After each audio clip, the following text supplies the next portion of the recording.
The Cats of Ulthar by H.P. Lovecraft. It is said that in Ulthar, which lies beyond the river Sky, no man may kill a cat. And this I can verily believe as I gaze upon him who sitteth purring before the fire. For the cat is cryptic, and close to strange things which men cannot see. He is the soul of antique Aegyptus, and bearer of tales from forgotten cities in Meroe and Ophir. He is the kin of the jungle's lords, and heir to the secrets of hoary and sinister Africa. The Sphinx is his cousin, and he speaks her language.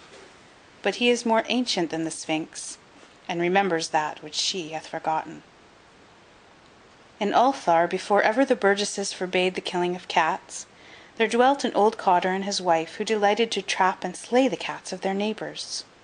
Why they did this I know not, save that many hate the voice of the cat in the night, and take it ill that cats should run stealthily about yards and gardens at twilight.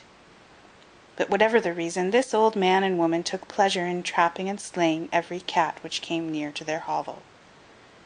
And from some of the sounds heard after dark, many villagers fancied that the manner of slaying was exceedingly peculiar.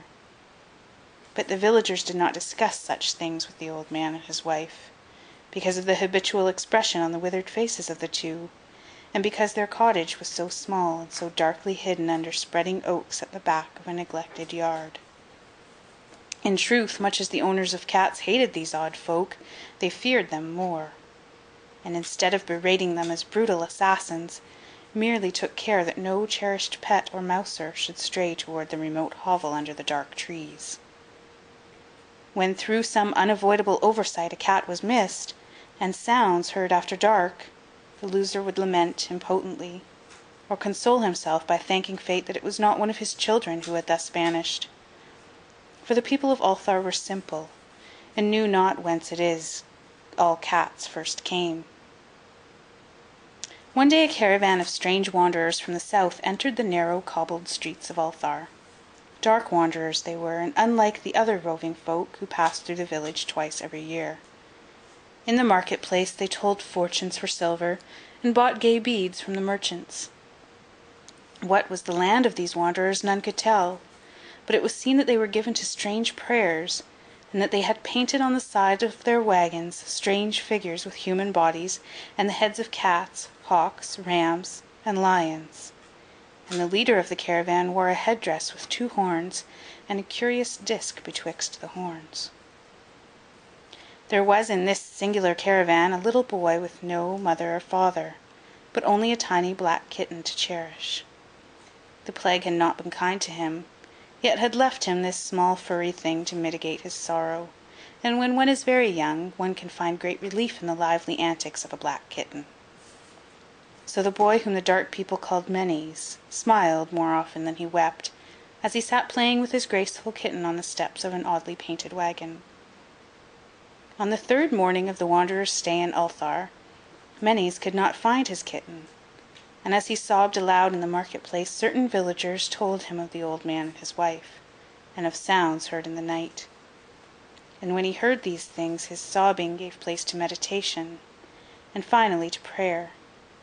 He stretched out his arms toward the sun, and prayed in a tongue no villager could understand, though indeed the villagers did not try very hard to understand, since their attention was mostly taken up by the sky and the odd shapes the clouds were assuming.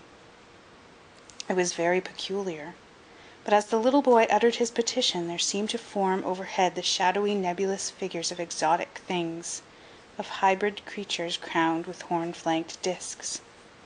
Nature is full of such illusions to impress the imaginative. That night the wanderers left Ulthar, and were never seen again, and the householders were troubled when they noticed that in all the village there was not a cat to be found. From each hearth the familiar cat had vanished.